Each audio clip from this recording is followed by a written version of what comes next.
Hello and welcome to Sidequest. This is our weekly video game show here at Geekverse. I'm your host, Elmus, and I'm joined by the Leon lover, Travis Snell. How you doing tonight, my friend? I'm good. Oh wait, other way. That's an L. There you go. There you go. Wait, Yeah. they're both. That looks good on okay. my screen. I think it might be flipped for you, but then for everyone else, they see it. I just don't like seeing an L like this. Like it is an L, but no one does that. You know, That's that not looks a way like a middle hand finger. should go. Yeah. Yeah. I'm doing well. I messaged you today. We're 3 days away, a little less because we should get at 9 p.m. But I got a terrible Scream movie I go see first, so I'm bummed about that. But Resident Evil Requiem is upon us, and Terrible. Well, it's just the fact that it's coming out like at the Thursday. Oh, okay. I thought it was like scathing reviews already or something. No, not yet. I don't know. Maybe it is, and that's even worse. I hope it's at least good, because at least if it's good, I'm sitting like, okay, I enjoy this addition to my franchise. I enjoy, named a kid after. If it's awful, then it's like I could be playing Resident Evil right now. That's definitely happened on some game. I feel like the past couple of years where I was reviewing a movie, it's like I definitely could have been elsewhere right now. Yeah. But I'm very excited. I feel like I've not been excited for a game this much in a long time. I was trying to think because we were talking about Death Stranding 2, but I still remember with DS2 I was very nervous leading up to it, so it was like a cautious excitement, but just a pure excitement. I think it's been I don't know. I'd really have to go. Like this might be overrating it, so that might be a Travis told you talk for myself to kill time, but it might be since like Red Dead 2 maybe that the anticipation is built up. Yeah, That is pretty crazy, actually. yeah, because I can't remember who I was talking to about this with. But it's just like when we've done all these games, it is kind of crazy. Like the last time Leon was in a game was 2012. It doesn't feel like that, but it's like that's 14 years ago. This massive main character just was like forgotten about. Like, I know he's been in the remakes, but I mean like new editions of his story. It's like he's just been gone for 14 years. So, but at the same time, that's a little nerve wracking as well. So you never know. But I'm very excited. I can't wait for Thursday, Friday, and the weekend. I'm ready. Yeah. I mean, I'm with you in the sense that like this is my first Resident Evil game that I'm going to be playing at launch. So that's an exciting thing. I played Village like, in the same year it came out. Yeah, but not on same. like day one, and I had not really played much of the series at that point. But now I've gone on this whole Odyssey. And playing it day one is going to be fun and exciting. Haven't seen any leaks or the spoilers that are apparently out in the wild. So yeah, that's good. Resident Evil had to put a statement like, "Please try not to share," and it just sucks. There's another one. Maybe even Last of Us 2. That might be another one I was amping for, but that gets leaked as well. But that's kind of crazy when you say with you played that within the same year. Same thing. It was 7 for me that I think I played within the year of sale. Yep. Village took longer. But I think the last time I played a game like release was Resident Evil 4, which is kind of crazy. That is talked about, insane. Yeah. I talk era, I talk about 5 and 6 kind of falling off. So it's crazy. Like the last time I was buying a Resident Evil game opening weekend or whenever was Resident Evil 4, because I remember I saved up my allowance for. I was getting $20 a week at that point doing chores. So that was a purchase. So yeah, I haven't bought one since the GameCube era. So it's hopefully going to be a fun time. So I think it will be. Yeah. Before we get into that, and this episode's all about Resident Evil, we're going to do some Requiem predictions a little bit. Before that, the most meaty part of the episode is going to be our Resident Evil rankings, ranking the series, ranking our favorite levels, enemies, maybe throw some characters in the mix, of course, all the games as well. So really a Resident Evil focused episode, and then you're getting that next week as well as we play the game when it comes up Thursday. Come back on Monday, Tuesday to talk about our time with it. We'll see if we can beat it. I don't know how long it will be and how much time we'll have, but we'll do our best, We'll try.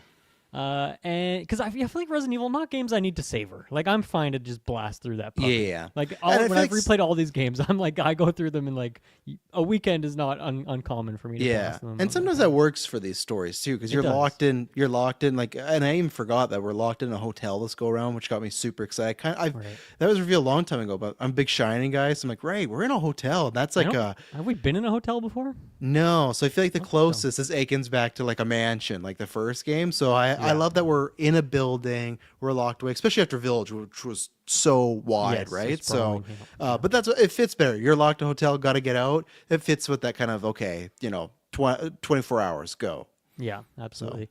Before we get into the Resident Evil stuff, though, there was some very big news this week that two of the big bosses over there at Xbox in Phil Spencer and Sarah Bond are out, or at least rather on their way out. Might be a long hallway before they get to the door at the exit there. But they have announced, at least that Phil Spencer he's leaving Xbox. He's like retiring maybe. He's retired today. Today he retired. Yeah. Okay. Well, and he's staying on as a consultant. Yeah. Classic. And then Sarah Bond, who knows? I don't know what she's like up to next. But yeah, they're both out at this point in time, and they announced the new person kind of filling in those shoes. Well, one is like Matt Booty, I think, is going up a tier. He's been there for a few years at this point, and then another person, I don't have the name off the top of my head, but their previous kind of pedigree is like deep in AI stuff, and they're now kind of taking the helm at this. It doesn't seem to be like much of a gaming type person, but it really doesn't matter if these CEO people, I don't know if that really makes a difference. Phil Spencer, huge gamer. Was he a good CEO of Xbox? I'll let you decide. But yeah, Travis, you have been a vocal anti-Phil guy for many, many moons, probably like since near the podcast inception, even before. I feel like I'm one of the OGs. I feel like I'm one of the OG kind of like, I won't say haters, just questionable, right? That's always what I was. It was a few decisions. I think lots of got egged on because Taylor was a big Xbox guy. Like, if people don't know or have forgotten, the very first ever GV wrestling match was based on me and Taylor arguing about Xbox and PlayStation. Right. Taylor has a poster or just a paper printout of Phil Spencer that he wears for the majority of that match. So it was a big deal. But it was always decisions, and obviously we never know. But we've learned that the past couple of years, like for me, it was also some of the Game Pass stuff of like it. And don't get me wrong, that was great for gamers. I was always just, how's this all gonna work out? And I think for me it's interesting because we've talked about this a few times. It's crazy now. Like we talked about Star Wars, new leadership. Disney's getting new leadership. Whatever's happening, Warner Brothers. Now Xbox gonna have new leadership. I don't know what that's gonna entail. I don't know if that's gonna be better or worse, right? Because I always was somebody who's like, I think Kathleen Kennedy should go in Star Wars, and then now it's gone. It's like, you know what? Maybe I judged this person too harshly, and that's the thing. Like you said, it's for everyone to decide, but it's like we can barely decide because we never know like how much was Phil and how much was that. So it's never like stomping for him to be fired or let go. I think there was an idea that I like some changes and something just because I want the brand to be popular, and I don't want to be in the scenario that we've talked about before where it's just PlayStation, Nintendo, and these consoles go up every year, and that's the only choice, right? Like even the Steam machine, it's like, okay, that's not even coming out this year, maybe, right? So I just always want them to do better, and I was just kind of surprised by, we never know when this guy go, you know what, things like Halo, that's never coming to PlayStation, and then that does happen, right? But I never know, was that this guy saying that and then turning around and be let's just do it anyways, or was it him saying that and then someone higher up's being like, no, you're gonna put Halo on that, right? And I don't think we'll learn that for like another, I'll say a minimum 5 years, maybe 10. I'm sure there's NDAs, but I'm sure one day he's going to write a book or he's going to do an interview, or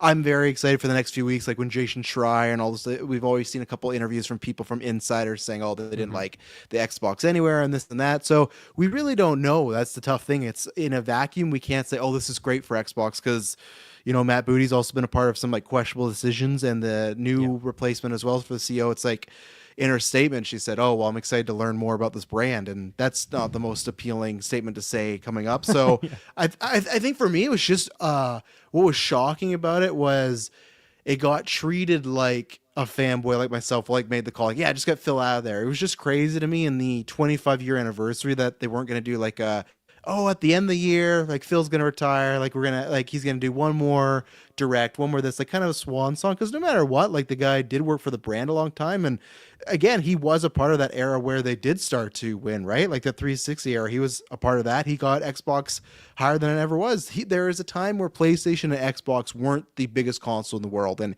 he was a part of that. So I was kind of surprised. Like I know he put out a statement, but just kind of the lack of fanfare they gave him on the way out, and that's where it's like I think we all read the writing on the wall that this was not either it was a letting go or like we'd very much appreciate if you retired right now. And again, who knows, in 2 years maybe this new CEO and the team, they can do some great stuff and Xbox goes to new heights, or maybe it's just a way to kind of usher it out, and that's why you get someone that's not a big gamer or doesn't care too much about the industry, maybe, I'm assuming, just because you can go, you're just here to kind of crunch the numbers, right? You don't need to worry about making people mad and all this stuff. So I really don't know, but obviously it's like the end of an era. And like when we talked about, cheap plug for Patreon on our podcast like 10 years ago, when this podcast started, like Reggie at Nintendo, Sean Lane at PlayStation, and Phil Spencer, he was like the last piece of that kind of trio that was really I won't say our childhood, but our our later teen years and then into adulthood. Like that was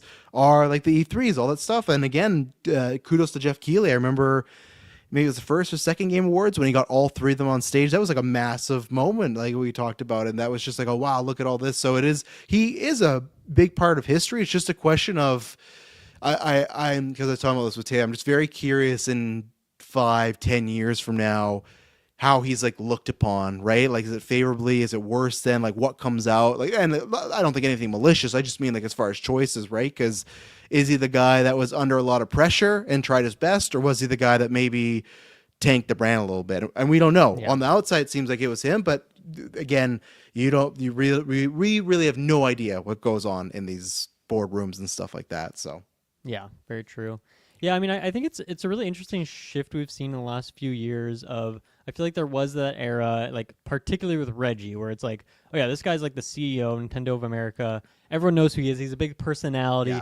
People love him, which is like such a weird thing in a day and age where like people are so anti-CEO. Everyone hates every CEO. To think about how much people loved Reggie and everything he my was body doing. is And, like, ready. yeah, and like PlayStation was doing that too. It was like Sean Layden, where he was a very like on the stage kind of presence. You knew him. You liked this guy, even though obviously you don't know anything about him. He's a sleazy businessman that affects so many people's lives in terrible ways, of course. But and then I feel like Xbox kind of was on that train too, especially with that trio: Phil Spencer, Sarah Bond, and Matt Booty. And especially now in the last few years when Xbox has been doing like these developer showcases, and like they've been doing more of their like really high budget like presentations, and those peoples and names and faces that we've become familiar with.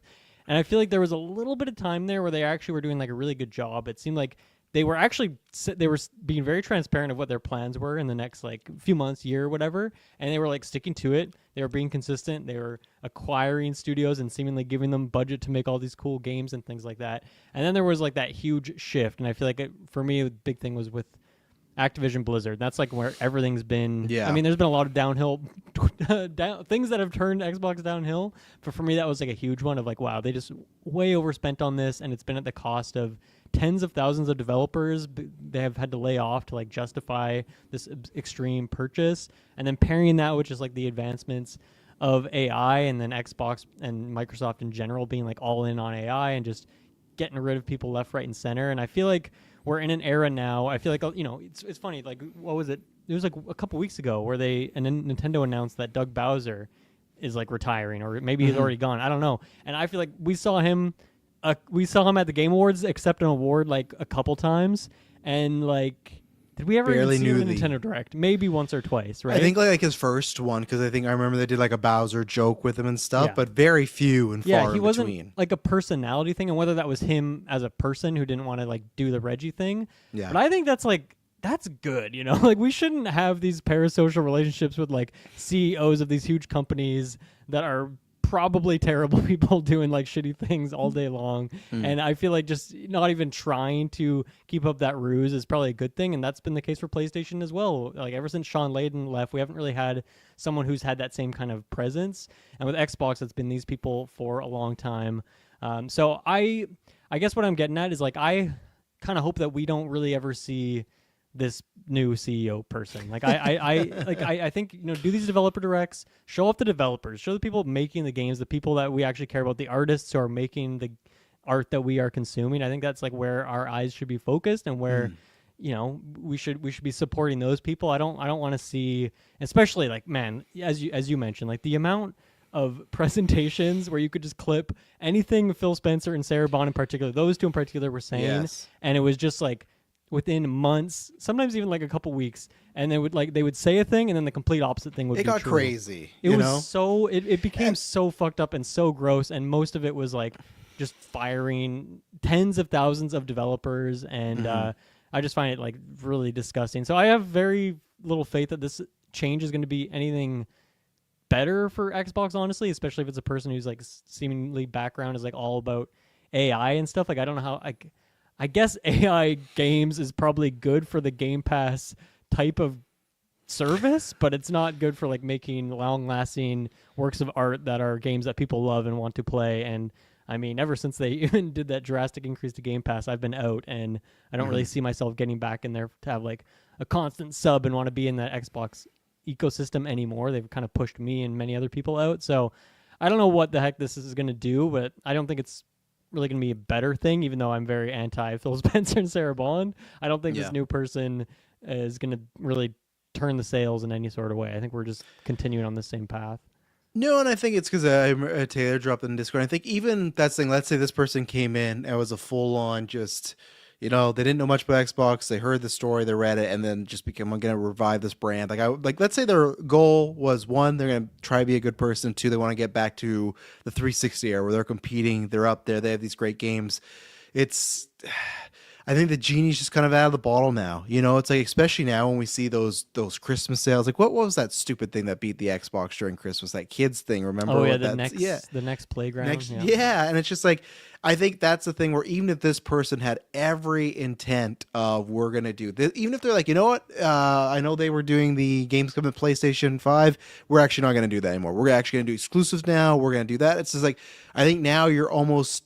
The snowball's become too big to stop. It keeps going downhill and downhill. Because now I feel like if you went the other way, I think the problem is for the higher ups that are Microsoft and everybody, I think maybe there is a path within 10 years or plus 10 years to get back to maybe where you can get to a third brand and be a competitor. But that's the thing. Would any of those people really want to sit around and wait that long? Or do they just want to cash and make the money and, sell Nintendo, sell to PlayStation, right? So that's the thing where I think the ecosystem is just so different. I can't see, because I saw people like analyzing her statement, being like, oh, she's saying that they want to return to the form of Xbox that means exclusives back. It's like, no, they're just saying a bunch of stuff on their great first day, right? Like, no one learned anything from Phil Spencer and Sarah Bond, which it's for shareholders, not for fans. Yeah, and which, to your point, like, that's where when I started to question what was going on there, I give Phil credit when he did that kind of funny interview and he just fully admitted like all the mistakes they did and how they lost that generation that really screwed them. So that's where I was like, okay, when he says this stuff and then months later it's untrue, it's like, are they just lying or dumb? Or again, is it just that was their intention, but then someone else came and said, no, like you got to do this. You are going to put these games. When you just say it's 3 games going to PlayStation, it's going to be more, right? And that stuff we'll maybe find out at some point, but it's just it's been such a rocky road, and I think it's just like a sad one. So I don't know what's going to happen. I think it's just going to be what we've talked about before, where Xbox is going to continue to eventually just develop into that third, or like the biggest developer in the world, like the biggest gaming studio. And not that it's a bad thing, but it's a sad thing because, that's what Sega is now, right? Sega at one point was this, monster, and then it went away. And it's going to be sad where in 10 years, if there's like, I personally won't buy them because I'm like, I don't have Games Pass. And if the Steam machine does similar things, I don't need an Xbox, but it's going to be sad where there's not that need to buy it. It is just kind of a thing of the past, like there'll be a generation of my kids that don't grow up with like an Xbox, or the next generation don't even know what that is, right? It's just like a VCR, like, oh yeah, that used to be like, my girls have no idea. If you were to say what Sega is, no idea. They know what Sonic is, of course, but Sega, even if they see the logo, no idea. It's just like a distant memory now. And that's like sad growing up with that, where even if it wasn't going to be the biggest thing, I kind of wish they found a way. And and like I said, just a very surprising kind of dump of, and it was on a Friday too, so that's how they wanted to bury it. Of like, well, the weekend's coming up, people won't talk about it, so it's, I don't know. It's I'm curious with everything. With the next, like, do they continue with directs? Do they continue at Game Award? Like all this stuff, like I really don't know. So it's going to be interesting, but I'm not hopeful. I'm not, and maybe we'll be surprised. Maybe 2 years we'll talk here and like, look at all these changes, look what they did. But I don't think we're going to be having those conversations, Dylan. So. No, I don't think that'll be the case. And yeah, like even with PlayStation last week closing Blue Point Games, which is like really sad. Like that seems like the one studio you keep open. It seems like they can just most efficiently make really high quality remakes that like sell pretty well. Just doing good work and making money. I don't know how that happens. Yeah, I don't know how that happens. All this movie industry, it's all just messed up right now. You hope at some point it's going to balance out. But yeah, good shout for Blue Point, because Sony didn't have their fair share of good news either last week, and that's like you said, just kind of just felt like a no-brainer to keep around, because it seems like there's always games that they're remastering or remaking. So it's like PlayStation's still producing, like they're still doing exclusive games. So you don't think in 2-3 years gonna be something for Blue Point to work on or anything like that. Like, well, yeah, and it's sounds kind of like crazy. Rumors are that like they had been put on a live service God of War thing that was like canceled, and therefore it's like, well, I guess we'll just close the studio too. And it's like, wow, you think did they want to make this game, or Yes. did like the previous exactly. guy just like force them, because they've forced every studio to make their live service games, and And, the like- only one that seemingly survives is this Horizon one that we talked about a couple weeks ago. I don't know if that's maybe a mini topic some point or bread and butter. I don't know, but that's worth like looking. I'd love to look at all the games that were IPs and live services and what games we think like Last of Us. Not that I was excited for, but Last of Us. Okay, I can kind of see that aspect, right? That What world. the precedent with the first game too, and the multiplayer. Yes, right? but God of War, like who's sitting around other than that's how I know it's just someone with a stat sheet being like, here's our 5 biggest IPs, let's make a live service game. But like even the Spider-Man one that went away, I was excited. I was excited for that. I would have been excited to be swinging with you guys playing, and then I can see because the game's set with Peter and Miles, right? And there's other Spider people you can bring in, so it's like I'm not saying it would have been a success, but it's like okay, I can see how you could get there, big IP and set for multiple characters in this franchise, right? God of War, the way that game plays and the way like that franchise is, who in their right mind is like, let's make a live service of God of War? You know, it just doesn't make much sense. Even like what these rumors about the Assassin's Creed thing that's happening, it's just like I don't know. I feel like most of those feel like a pretty solo experience. Like I just never feel, and it's sad because I just feel like since this podcast has started, we talked about that flashback episode again, cheap plug, join Patreon to get that. But I feel like, we're not always the smartest people. We didn't start off the smartest podcasters, but I just don't understand how sometimes there's people like us that have never made these billion-dollar decisions and other people in the world too, just say like, on paper, this doesn't look like a good idea, and that turns out not to be a good idea. It's just like I guess it's like what people say when you're so it's far all just up for the next quarter. I feel like, right? Like they make a change just to like, they don't care about the long term. They just care about like the short term. This will look good, you know. So wild. Yeah. Not a great week. So hopefully, at least Resident Evil's coming out. There'll be some good news, and hopefully, I feel like Capcom is pretty unproblematic right now, right? A lot of IP, not firing anyone. I don't think like doing a good job. Knock on wood until some some big report comes out. They're probably horrendous people. I don't know. Well, let's put that one to bed. Let's take our first quick break here. We'll thank our Patreon producers. We got Aaron Braden, April of Darkness, Jack Grant, Superbad Mike, TGGLM69, aka NRF, Hidalgo, Lenny Kravitz, Cocktail Clay, John with no H, Sam Green, and John M. Thank you all so much for supporting the show. We have all sorts of things going on Patreon these days. It's the best place to be if you want to support the show because you get episodes early, you get ad-free, you get to vote on all sorts of fun things. We really make it, I think we've been making it worth it for years, but this year we're even double or tripling down on that, adding all sorts of more exclusive things, all sorts of retrospectives. I mean, the big one to shout out right now is the Resident Evil movie retrospective has started recording, which means they're going to be starting to hit Patreon soon, and you can listen to those.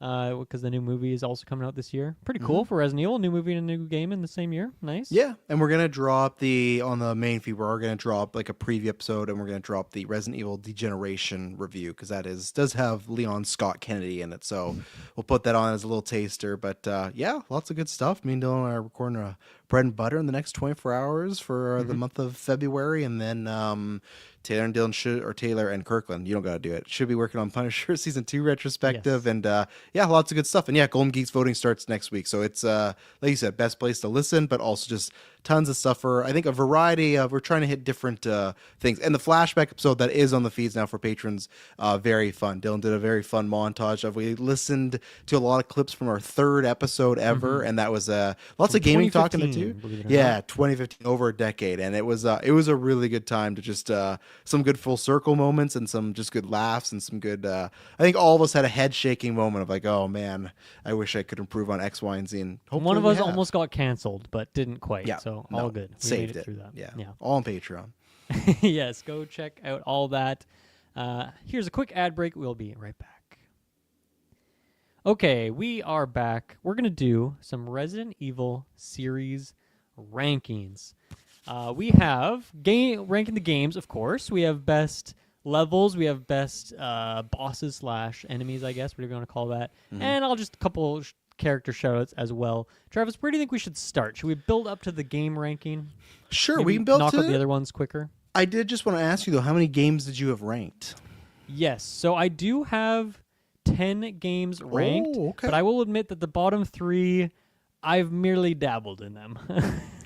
So Okay, I'm wondering if I'm missing one because I have 8, but I have a purposeful leave off because I haven't played. People know I haven't played it. And I'll say why, and then I'm curious what your ninth one is because I don't know, or your or one of them. do you want me to just tell you what it is now? So you, Yeah, what do you? Because so full transparency, I left 5 off my list because I've only played that Fair. way back in a little bit, and I was gonna play it on my PlayStation Premium, but I'm waiting to hear more concrete stuff on these remake rumors because I know someone might be like, you should still play the original. I know, but if they're gonna make a remake of a game that I always like iffy on, I'd rather play that. So I'm waiting to see if 5 gets confirmed, but that's the only one that was like the okay, maybe I'll leave this off the list for now. But yeah, what are the leave offs for you? So yeah, 1 through 8, and Yeah. I have not played 1 a whole lot, but I've played a little bit of it.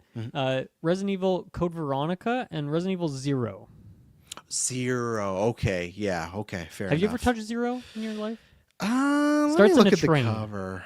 That sounds familiar, but let me see the cover and I will know. Because whether I owned it, no, I didn't. Oh yeah, no, I know this cover. I don't like that tattoo right away. There's something about it. So no, I don't.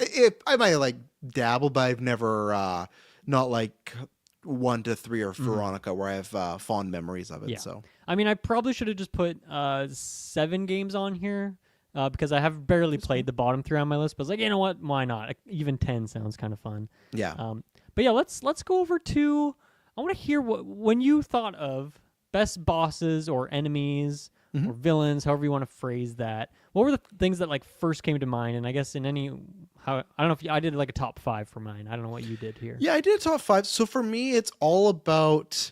I think it's kind of a mix up. Like I feel like it's definitely a vibe and a look in what they brought to the table of how they made me feel. I didn't necessarily go with the boss battles because I feel like a lot of the boss battles are they get bigger, they turn into a bug or a dragon, and you shoot their the eyes glowing off. thing, Yeah, yeah. exactly. Right. Where even though like it's not on my list, but the end of 6 in Leon's story, I love that big bug dragon thing. Like that was a fun build up of he's shooting things out. You're lightning. You gotta hold up a rod and a lightning bar hits it, and you gotta make sure you can so the boss battles I guess could be a different list, but they kind of turn into another. So I think it was look, and it was also just the feeling I got from. I have 2 though that are a bit more story based, but I'd say my favorites are really the ones that just they stick with you after the game, and it's when you see an image of them, you get taken back to oh man, how I felt in that moment, whether it was right now or whether it was back as a kid. So like even though number 2, when I get to there, it's just kind of like oh like really, it's like yeah, it's just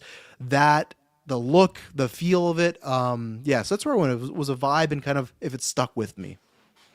Yeah, yeah, there's a couple in here that I feel like it's really not for the mechanics necessarily, more just the vibe around the character generally. So yeah, give me your list.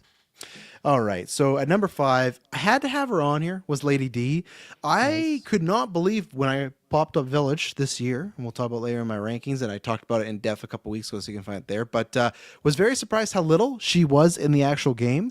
Honestly, I think that was a big probably a mistake by Resident Evil Capcom in the rear view, being oh people really loved her in the marketing. We should they probably should have swapped her with Heisenberg and had her be the one like you're trying to get to. But very very memorable. I think if she was in it a little bit longer, I could have her up there. But even then, like I could make a case for her being number 1. Like most of these villains, I could make a case for being number 1. But just for that, and that's like a little side, like her Ice Climbers, all her daughters, they're great additions too. Yeah. Very fun, very obviously, yeah, the memes. But like, I think there was something cool about this in Resident Evil because other than 6, what we talked about, to me, that's like, okay, naked ladies or that's not sexy. Like what was sexy about this was the vibe and the aura was just that seductress. It wasn't just like oh here's nudity. It was that feeling of oh she's bringing you in, she's very intoxicating, but then she's a monster, right? And even then on that front, I think she's one of my favorite boss battles in Village because I love with you being on top of the tower and she's flying around in the air. So yeah, I got Lady D at 5. I had to put Albert Wesker at 4, just as like an overall, like he just pops up and you just hate this guy, man. You just hate him. He's always doing stuff. He's always one step ahead. So he's kind of like a legacy pick. Like when I think of certain characters from Resident Evil, I can't help but think of that blonde bastard with the glasses, right? Like I feel like it just pops up all, especially the older games, because it was always weird to have all these monsters and then him running around dropping dialogue like, "Oh, I'm doing this," and he runs off, right? So I got there. This one I think I love for a multitude of reasons. He's a cheesy character, but I can't know if I pronounced the right name, but Jack Quasar or Quasar. He's the big army dude from Resident Evil 4 that like trained with Leon back in the day in like the war. He was like his. Oh yeah. Yeah, and you had that boss battle where he's like it's a Coliseum where you're like on the ground and he's jumping up there and he like rips his shirt off. I just love that he's like the cheesy pick. He's someone like, and I'm a big Leon guy, so I like the build up of, oh, it's a protege, to, oh, he's a terrorist, oh, he's a monster, and it's a build up, and no, I think I love that story of him and Leon and this kind of master and apprentice, but he's also just very 90s, late 80s cheesy coded. Like I said, that boss battle with him in this Coliseum where he has his shirt off, he's slowly turning into a monster. But I remember that both from the remake and as a kid just being also challenging as two. So that's where that stuck with me for a bit. And then 2 and 1 are, to me, oh man, I kind of forgot. Uh-oh, you forgot one? Yeah. What was your number 5? Could it get bumped off? Lady D was 5, but you know what? Then I feel like I have to bump. It sounds weird. I know this doesn't make sense in my mind, but I feel like I have to bump out Albert and move up Whisker. I'm gonna put. I can't even remember their name. I gotta put the family. Wesker, sorry, not Whisker, Wesker. I gotta put the Bakers from 7. I completely forgot, but they gotta go up. They gotta high. They gotta go to like. They gotta go to like. You know what? They're going all the way to 2. So hang on. My new list. Okay, last minute shuffle here. I love it. My new list. Lady Game D. time. Yeah, my new list. 5 Lady D. 4 is Jack. 3 is now Nemesis. Nemesis, just a classic look, classic feel. I think it is kind of like a lesser than Mr. X, but those 2, and then 3 is the Bakers. You said, right, or is it Barkers? That was your 3rd. So now 2 is the Bakers. No, I'm putting 2 at Bakers. Yeah, and then number 1 is Mr. X. Like Mr. X is burned in my mind from childhood, just following around. Especially, I think they did such a great job in the remake, the look, the feel. Like that's a character that I'm always bummed is not in there. But same thing, I think with Mr. X and Nemesis, those are just iconic villains that. When I think of Resident Evil, same thing Wesker, who's now sadly not on the list, I just think of them, and they have different things. I love Nemesis for just,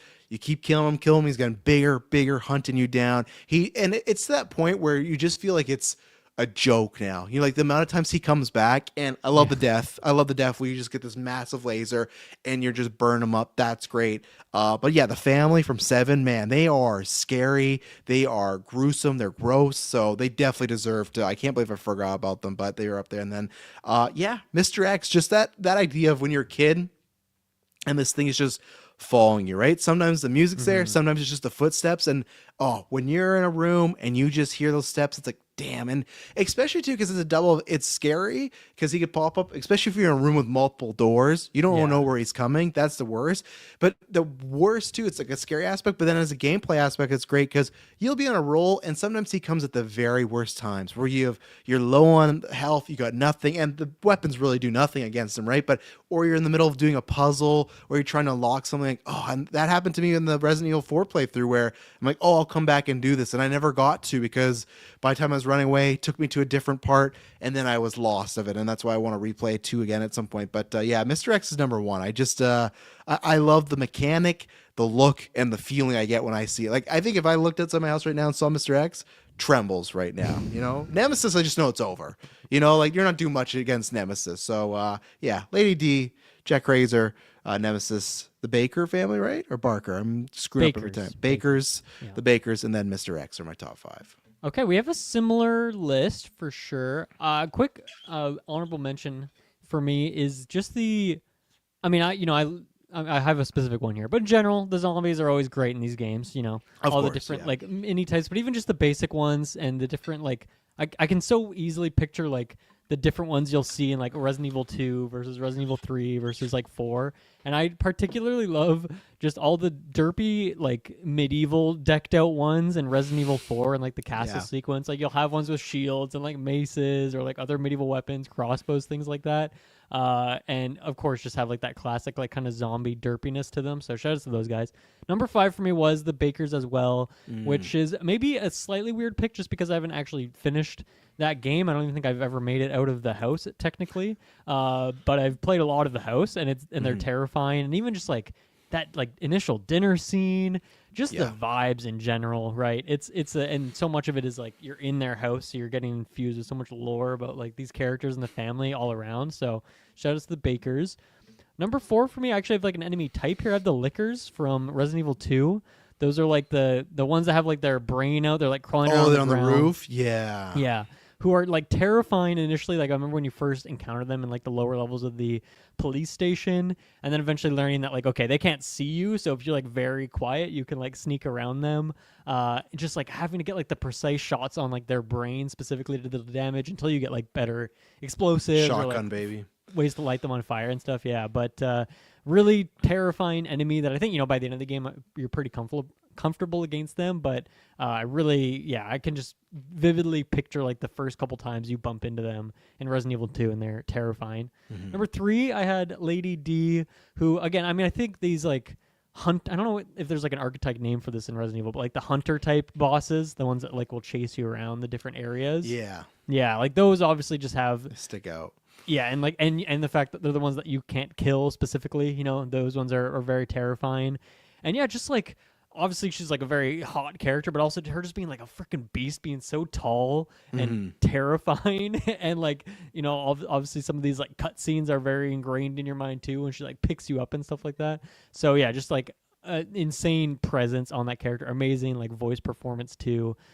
Even just like when you're, because in that game, right, you're getting just like shots of like the villains hanging out together and like talking about stuff. Yeah. And What you're we not should like in do the with room them. or whatever. You're just like getting like lore dumps, I guess. Yeah. And even seeing like her dynamic bouncing off other characters like Heisenberg and stuff is always a good time. Number 2 for me is another enemy type, but I went with the Regenerators from Resident Evil 4.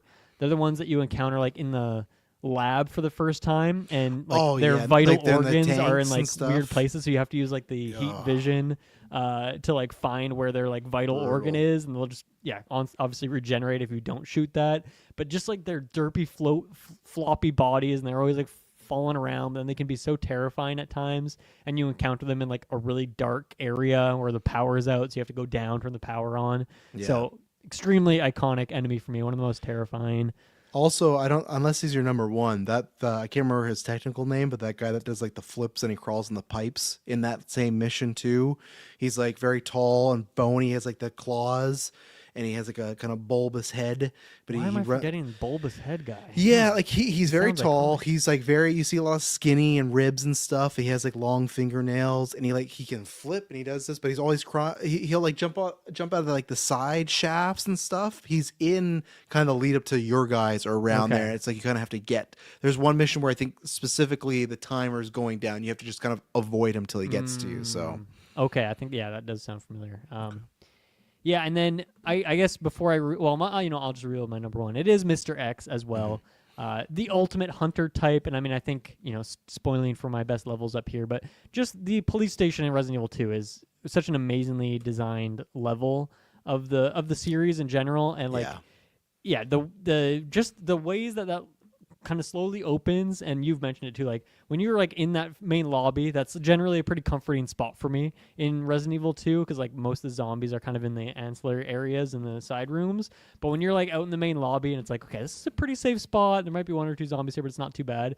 And then like when Mr. X starts busting through those doors, and you're like, shit. And of course he can see you because it's a big huge open area. And yeah, just the pacing outside the doors, terrifying character.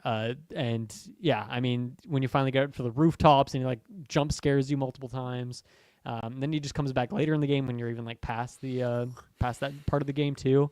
Just amazing villain. So I think maybe the controversial picks, I didn't have Wesker on my list. I feel like I need more time in Resident Evil 1 or something like that, but for me he isn't, like I know he's an iconic imagery for the series, but I can't like picture a bunch of great moments that I've personally experienced with him. So maybe I'm forgetting ones, but maybe I just need more time in Resident Evil 1, because from what I have played, he's like obviously he's like a good guy at the start of the game. He's like one of the cops with you, it's right? like a twist where it's like, oh, what's going on here? So I think that and that probably why it sticks with you as a younger lad too, where it's like good guy who's, you know, a little questionable, and then of course bad. So and I was a little I was pretty let down with Nemesis, especially after playing 2 Loving Mr. X and then being like, okay, this is gonna be that, but it is less of that, and it's more like cutscene, predetermined moments when he'll show up, and then like certain boss fights and stuff.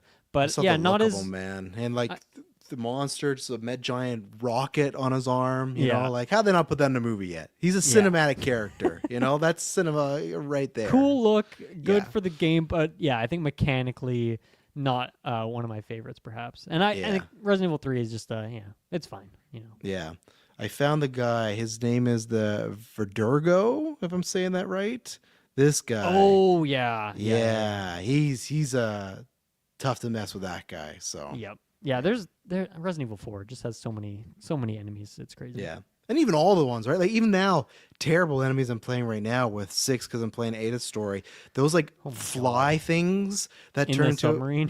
Oh my god, I hated those things. I had to start over so many times. It's funny to me that like 10 minutes into that campaign, you have to go through a hallway that has like 15 of them. It's like, what the F? The pacing in this game is crazy. Yeah, like you got to shoot these flies, and then it turns into a bigger bug you have to shoot. And like I feel like in that submarine one, you got so lack of ammo too. I ran past a lot of enemies in the submarine area. I had to. Eventually I was going to take them all down. No, I had to. It was tight corridors, so it's hard to actually get past. It was brutal. Yeah. Okay, let's move over to best levels, and I put my list together. And am I happy with the order? I might be making a game. Yeah, that was a tough one. Yeah, I'm gonna do. Okay, I have 3 honorable mentions here, so let me do those real quick.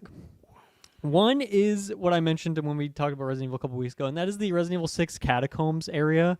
It's just so weird to me. It's just like a huge underground crypt, and you're fighting like not like zombies, but like medieval like magic it's zombies. Like Indiana Jones zombies. Yeah, it's very Indiana Jones. It's very silly, and there's some other weird enemies in there too, and it just felt like.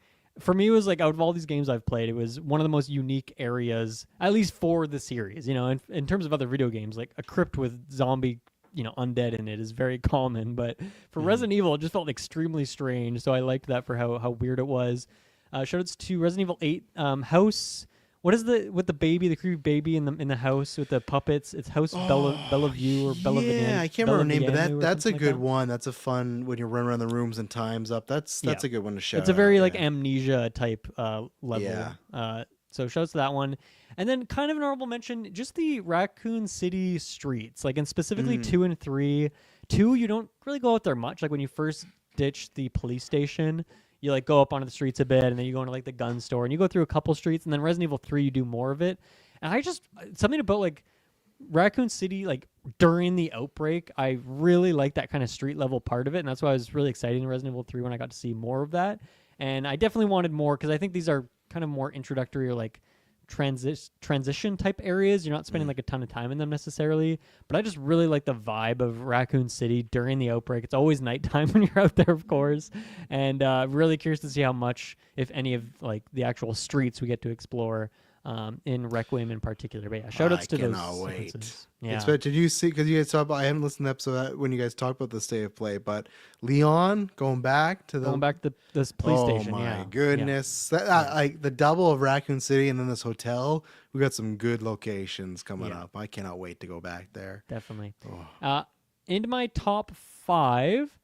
And maybe again controversial. I'm gonna go with the Resident Evil 7 house, the Baker house, and again. Haven't complete this game yet. I don't think, like I said, I don't think I've actually complete this zone in particular, but I do think it's extremely well designed, has like that PT energy to it. Even just like the earlier sections of it, like just in general, the atmosphere is so incredibly good there. I think it was really them cooking with like, what does first person for the series mean for the first time before they went Resident Evil 8 and it's like huge scale and everything. And it was just like creepy house, creepy fucking family, really, gorgeous graphics. Like, we're just gonna scare the hell out of you. Doors slamming shut, windows, things banging on the windows.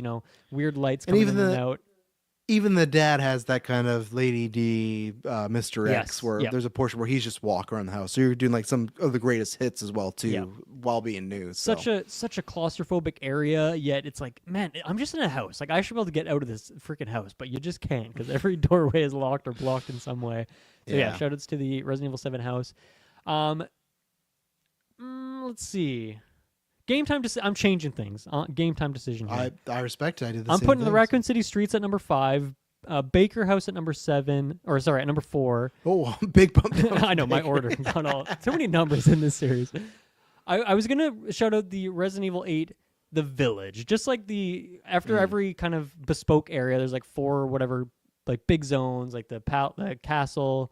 Whether you're going to the house Bella Vienne, whatever it is, Moreau's area, and then you always come back to the Village area. And I like that. I like the way it actually connected the different zones, made it feel like a bigger breathing world. I like just the snowy atmosphere in Resident Evil. I thought it was really nice as well. I think it's not quite as intricately designed, but even just going through the different house areas, fighting the werewolves and stuff. So yeah, that'll ultimately be my honorable mention, but shout out to that area. And again, yeah, Raccoon City Streets number 5, the Baker House number 4, number 3, I'm going to go with Castle Dimitrescu from Resident Evil Village as well. I just love a huge, elegant palace castle. Like I remember like just the under like the sewer area, like beneath the mansion. That's really just dark and grungy and nasty and filled with like sewage water and stuff. And then up to like contrasting that with just like the gorgeous dining halls and main rooms and stuff like that.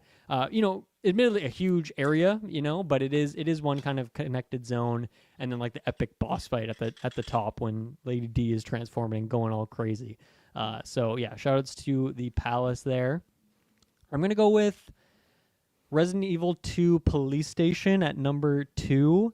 Again, really probably the area I know the best out of this series, partly because I did 2 playthroughs of that, and that was somewhat recently. And so I kind of, even though they change up some of the locked doors and keys and things like that on the second playthrough, or whether you're playing Claire or Leon, I should say, I know it so well, really like how it's designed. I think it's like level design wise is just probably the best, and it's interesting that it is like was a museum is like now a police station. Like that makes it have a really weird aesthetic to it that's really strange, and I quite like that as well. Obviously huge area, tons to it. So yeah, that's the Resident Evil 2 Police Station. Also an area that like you think you're going to be there for like an hour or 2, and then it's like, damn, I've spent literally half the game here. I've been in this police station for like 4 or 5 hours. It feels weird when you leave it. You're like, I thought at one point you're like, is this the whole game? And like, oh no, there's other locations. So very much surprised me. And then coming back to Resident Evil 4 for my number 1, and I'm just picking the castle, which is admittedly again a huge area that you're kind of going in and out of. Various boss fights here. You're going through gardens inside, going through again very Lady D castle kind of vibes inside. But yeah, overall, I just love a good castle. I particularly love a Resident Evil castle, and Resident Evil 4 is just a great game. So that area is extremely well designed, really good puzzles in there, great enemies. I like the fodder enemies. I mentioned those already in this area. So yeah, those would be my my top 5. Well, I guess I shouted out like 8 there. So my top 8 Resident Evil levels. Okay, we got some crossover, especially in the top half, but I got 2 at the bottom that you don't have. So as much as I was maybe a little let down with the game, I have to put this in here. I have to put Chris Redfield's mission in Village, because I play these games for the horror. I've said this before. I like the games more that it is 7 and 2, where it's like, oh, I only got 3 bullets, I got 1 knife, this and that. But I think there was just something about, you got werewolves out there, all these monsters, and now Chris is in there. And this is like Pete Chris, where it's like all these games, he's like building up to be just like a bigger army guy. And then when you pull up your loadout, and it's just like I talked about in that episode, but thousands of bullets, hundreds of grenades. It's just like, and I don't want a game where, because in 6 they have that option where you can have an infinite ammo, and I don't do that. I go, no, I don't want that. I want to find the ammo. But there was just something there where it was cool to kind of finally have like a God mode cheat code on Resident Evil, where it's like, all these things that always scaring you, not today. And like I said, I don't even like Chris that much as a character, but there was something about that really stuck with me. Like, that's one of the most fun, just kind of wish fulfillment of, years of being scared and you're running for your life for these monsters. Not this time. You're going ham. You have like a little, like, you can call in nukes and bomb, you're just the peak of that. So that one was just kind of pure fun and wish fulfillment. And then this one, I think it's just one location. It's not the longest, but there's something I like about it. I can't remember the guy's name, but it's in Resident Evil 4 when you are it's the Spanish guy, when you guys are trapped in that house and it's just the downstairs with like the 6 windows and upstairs with 6 windows, and it's like the zombies invasion. Now this is more so back in the day when I was a kid, but the remake did it well too. It's just the idea of like, now, once Call of Duty did Marvel Zombies, that was kind of, for me, back in that day where you see all these zombie movies where there's hordes and hordes of zombies, characters going. This is the first time I felt that in a video game, where the Resident Evils, the other points, you never had that, right? Like, there was sometimes you get in a room with like 5 or 6, but this was, there's just gonna be waves of them coming. They're gonna be, and especially in that too, I can't remember if it's the original, but in the remake, where okay, you have your boards and you can board them up, but it's not like a Lord of the Rings where it's like, oh, you can just keep going in 2 towers and kick over the ladder, and then it comes up, you kick it over. This was like, eventually you're gonna run out of boards and you're just gonna have to consume your ammo. And I remember there's one point where I was down to like 5 bullets and that was it. Like, I had used everything in this room, like, oh, and I'm just running around waiting for someone to die, get stuff. So that house invasion just felt like made me feel like, okay, I'm in a zombie invasion movie. So that's number 4.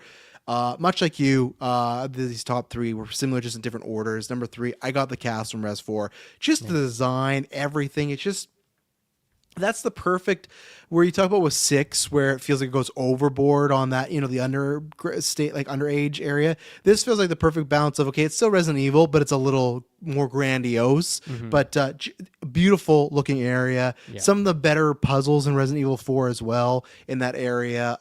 That's also where I'm pretty sure that's where you swap over as Ashley for a little bit. And I think that's a very like fun. The guys in the knights in the armor. Oh yeah, and you have like the thing you got to shoot and turn on, they freeze. Like, and that's usually I don't really like those type of missions. Notorious hater of the MJ missions in the Spider-Man game, but there's something in that game it works, and I love it's kind of that Resident Evil 2 callback where you run through that area. So then when you're as Leon, you get through the area, you know it. But now it's like the Chris Redfield thing where it's like, okay, now you come in and you got your guns, everything. You're not actually running for your life. It's like, hey, I can take these things down. But yeah, that castle overall is just a great look, a great vibe. Even it's a sucker game mechanic that is in hundreds of games probably, but just that Ashley has to hit the switches and you got to protect her. Again, that's one where it's like, man, when I'm getting low and I don't have any, I'm just got the pistol. It's like the pressure's on. You're feeling it. You're starting to sweat because you're seeing poor Ashley and there's 2 guys on her and you got 1 bullet left. What you gonna do? You got to run over. So yeah, the castle. Number 2, I got the house from Resident Evil 7. You spoke about, but it's just obviously you do go out, and then at one point you do end up on a boat. I'm not sure if you've seen this before, Dylan, but you do end up on a boat, which the boat is actually a cool design too. But that house is a special. I think obviously with levels, yeah, we would have done the same, but in that same ilk of just favorite locations or locations that pop in my mind right away with Resident Evil, or even just gaming, right? Like, not even horror games, like gaming alone now, when I played that game with the house, and also it's a game that brought me back into the series, but that house is gonna stick in my mind. You hit the nail on the head, and that's why I was always so excited. It very much was PT didn't happen, and we're gonna make that. Maybe they never said that, but definitely a few of those devs that work on that game definitely had that in their mind, because it feels very similar to that, and that's not a bad thing because we never got PT, so it's not like it was kind of that scratch the itch. So they kind of encapsulate everything that I want, other than didn't have some weird Hideo Kojima isms going on, but that, and then number 1, you spoke highly of it, but yeah, the police precinct, everything in there, but just even specifically too, like once you do the medallions and you're in there with the 3 floors, and just even little character stuff of when you walk in and you find your desk and say like, what for, great first day Leon, or whether like, just that type of stuff where it really, there's so many games and movies and shows where it's okay, this location's been attacked, this and that, but you never truly feel it. Just feel like, okay, this is a set they have, a building have multiple rooms, multiple situations. It feels like, okay, this was a couple hours ago, a fully living, breathing police station that now has just been hit. And and the right amount of darkness, even the library, it's like that's a very lit place, but that has a cool look to it. So no, the police precinct is just like obviously for many people, I think would be probably I think most Resident Evil long-term fans are going to have it in its top 5. It's such an iconic location. There's a reason they ended that trailer off of, Leon going back there. But yeah, I am a big sucker. Anytime I'm in there, that's a happy place. So, Great picks. Great picks. Thank you.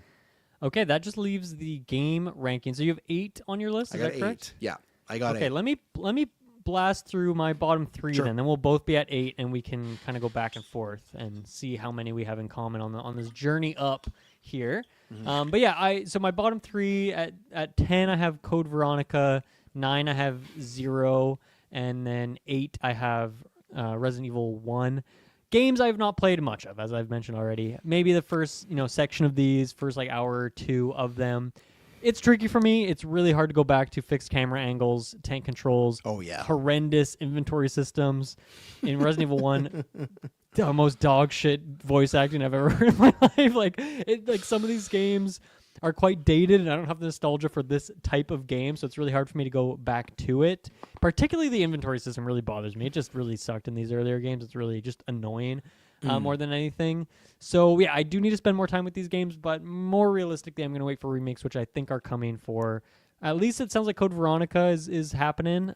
That's like extremely rumored these days, so I'd really like to give that game another shot. But even when I played that one, like some of the voice performances and stuff weren't working for me. I feel like I'm a little spoiled now with how good these recent remakes have been. Yeah. So it's hard for me to go back to some of these older ones. So yeah, not really a fair shake. But I have technically played some of these games, so I wanted to at least include them. I think other than this, the only game I haven't beat would be 7, and I've played like a decent amount of that one. So just to put that on the record in terms of how much I've played these games. But yeah, that was, I guess, Resident Evil 1 was then my number 8. So what's your number 8? What's the bottom of your list? My number 8 is Resident Evil 6. So now I will say there's not a single game as far as there's a couple games on here that are the older ones and they're just on there. I'd say purely for nostalgia. I enjoyed them at the time, but at the same time, I a couple of years ago, same thing, like you tried to do the Resident Evil 1 game and playing nowadays, like, I'm not going to spend too much time with this. Like, I'm happy where it was. And same thing with Veronica. Like you said, it seems like that is the next one up to bat, maybe next year or a little bit after. So I'm excited, but they do appear on this list. But 6, all these games, I would now pass at least. 6 was a game I'm excited to eventually get to 5, see if I can have that experience. But 6 was a game I was scared to fully dive into. And I had a lot of fun with it. Is it a Resident Evil game, really?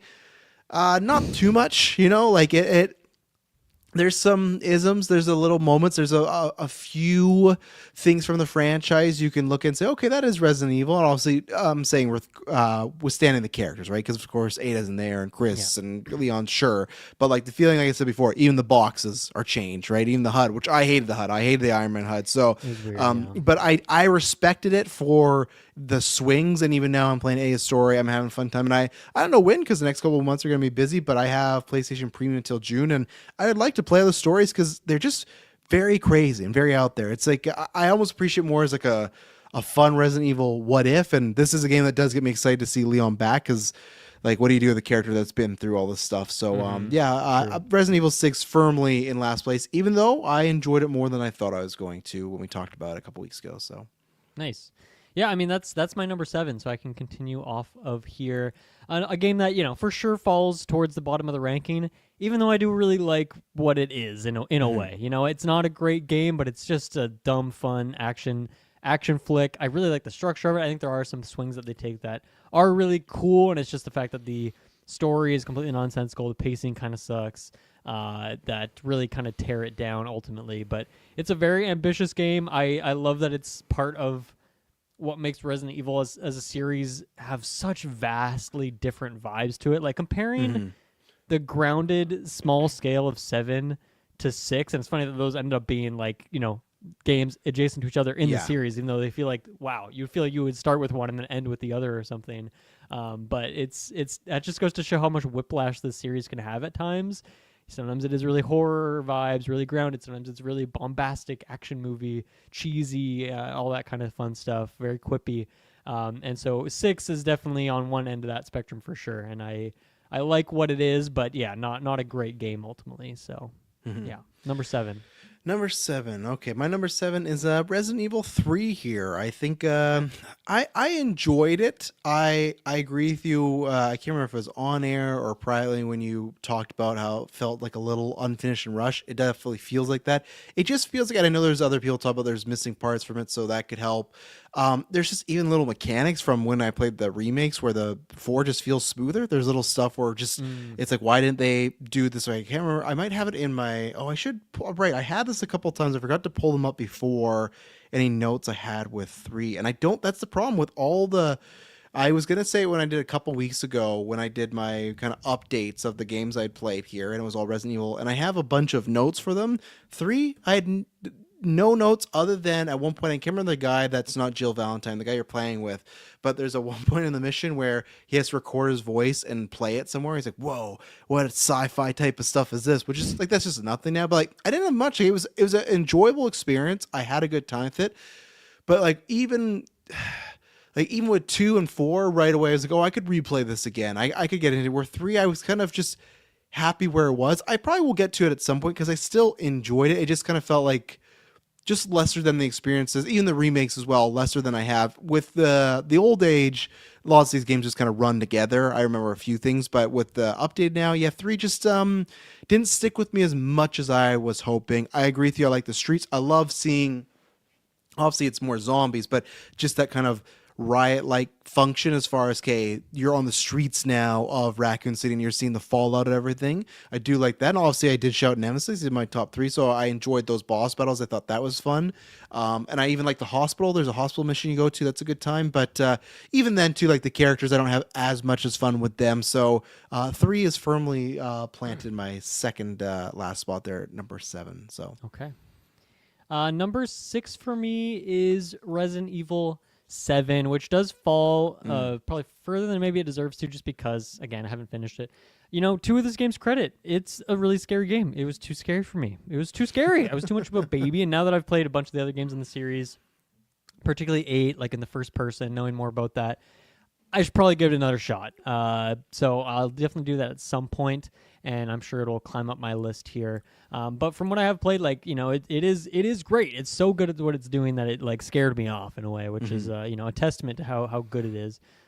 So yeah, it does fall a bit short, but for me, it's still a solid game. Like everything here up are games that I quite enjoy. So shout outs to 7 at number 6. Okay. Number 6, I got the original Resident Evil. Ooh, okay. Again, yeah, I feel like this is. It's almost like my Wesker pick, but it's a game that a couple years ago, a few years ago, I did try because I had owned that remake or the remaster for a while, and they did make it look nice, and they put a lot of stuff in there. I still would love them to give it a full remake. It is funny, all these other games being remade, but the first one's still just sitting there. But this is the blueprint for it all.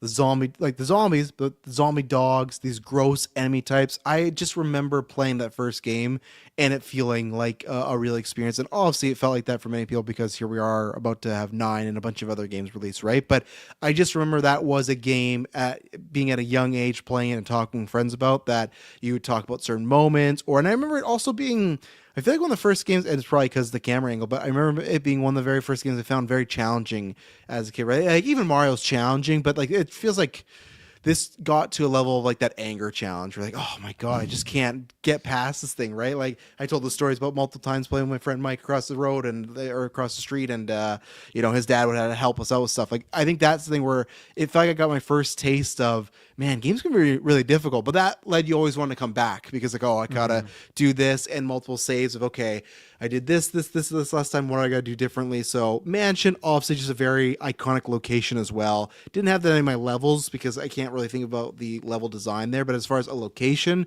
that definitely would be in my top 5. So yeah, first Resident Evil for a lot of legacy and a lot of just like things burned into the brain for the youth of Travis Snell. So nice. Number 5 for me is Resident Evil 3. Yeah, I think I'm curious. I've seen obviously people talking about how there was like maybe some cut areas from the remake, and I've only played the remake, of course. I'd be curious to see what those were because the game was quite short, a little bit shorter than I was hoping for. It didn't really have as much replay value as I wanted it to, and I think maybe the thing that disappointed me the most is that Jill Valentine's like possibly the most iconic Resident Evil character. But I didn't really get that after playing 3. I don't really see the hype. and she's in Feels one like as more in well. one. Yeah. Yeah, and which I've 3 is again, just played like you just remember a bit her, of, right? but like Yeah. again, the version I'm playing, the voice acting, it's not good. So I'm not like a huge Jill fan necessarily. So I'm curious to see what it is about her that people love so much, and maybe I just got to spend that time with one. Play it with the sound off or something like that. But no, I mean, good game. Has a lot. It's a really well made game. It's just a bit too short and not quite as memorable in other ways. But well designed, good mechanics, decent puzzles and all that. Really, some fun areas. Again, I really like just being in the streets of Raccoon City, which you do quite a bit of. I think as I've mentioned before, like I would have loved if they had, and this probably wouldn't make as much sense in terms of them making as much money, because these companies got to make a lot of money. Mm-hmm. But I think it would have been really cool if they did like a 2-3 hybrid game that blended the two in some way, and like had Jill as like a separate route you could do, and like intertwine those stories more, and have those characters bump into each other a couple more times. I think could have been really fun, almost in like a Resident Evil 6-y kind of way, just blending what feels like multiple games into one. I understand why they didn't do that in this case, but still a solid game, and there you go. It's in my top 5. That's impressive. There you go. Yeah. My number 5 is Resident Evil Village. Enjoyed it, but as I talked about a couple weeks ago, was a bit more let down with it. Again, I think for a few reasons. I do love the location. I love games in snow, but as I told you, I got lost many times and didn't love the exact lack of HUD maybe I could have used in that moment, and I feel like there's even some map design I was a little annoyed by, of showing open passages, but it never opens because it's like a rock that's there. So I was like, okay, well, don't put this on the map to confuse me. And also a case of maybe 6. Well, 6 obviously is there because I have it at the bottom of my list, but Village is another one that's close for me for getting maybe too grandiose. I've said this before, that maybe this one's definitely lower for like a story point of view, where I just feel this game would have felt better for me if it was just a game called Village. Resident Evil, it feels we're getting really big with the Lycans and these monsters that go back thousands of years. I like it when most of these things stem from, the G virus or the T virus, and this was on a boat and ended up here. This ended up on this village, and that's why it's like this. It's a very medieval game, and I enjoyed it. Some fun locations, but I think this one's more just for the vibe of it, and it was because 7 was such a high for me. I just didn't get that same height for me. But as you said, same thing. It's for the top 5 for me. So it's still like a great game. All these games now would be like a 8 out of 10 ish around there, as far as right now we're talking about, at least. So for sure. Number 4 for me. This might seem a little bit low, but I'm going to put Resident Evil 2 here, and I think part of this is because I saw that Backloggd score when I was looking at your list. And what is it? What is my Backloggd? I think you had like a 3.5 out of 5, and for me that was like a shot to the heart. I think honestly, if I had done one playthrough of the game, I think it would be potentially higher in my ranking and maybe have a higher Backloggd score. But I was so disappointed when the second route is the exact same game with like 2 locks changed, and I was like, man, like why do you have me pick 2 separate characters? Like this doesn't make any sense for the story. I've complained about this before, so I don't want to retread the ground too much there.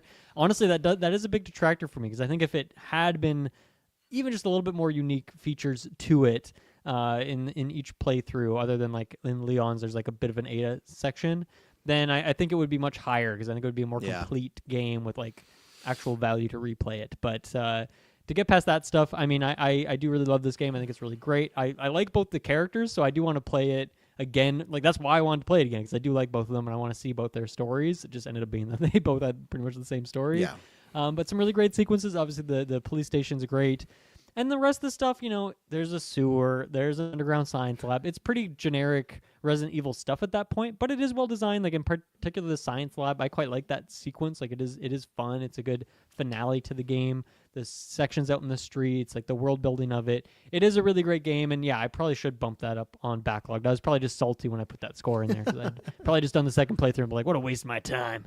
Got to play as Leon again. Nothing changes, but still a really great game. Everything in this top 4 are games that I quite enjoy a lot. Yeah.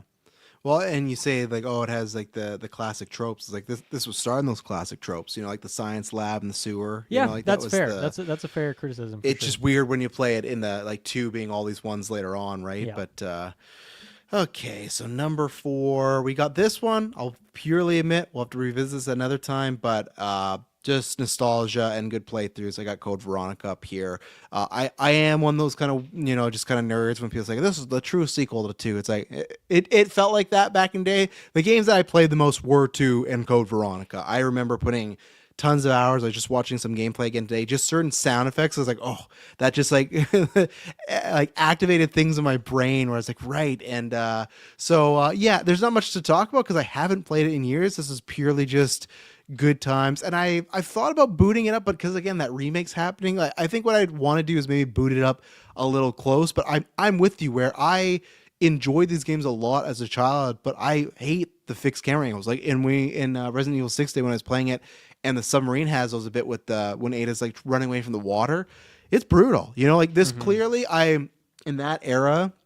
I love these games for the monsters and some of the characters, but the stories and how scary. And don't get me wrong, I think some of those fixed camera angles with the zombies, those do work well because it adds like a feeling of you can't move and you're so limited, right? So I think that does add to a little bit, but that doesn't always make it the most fun. And luckily the remakes have done that now without being fixed camera angles. So the games have caught up where, okay, we don't have to make it feel like you're boxed in to be scared. We'll do all these things or add more zombies or add different doors for them to come in.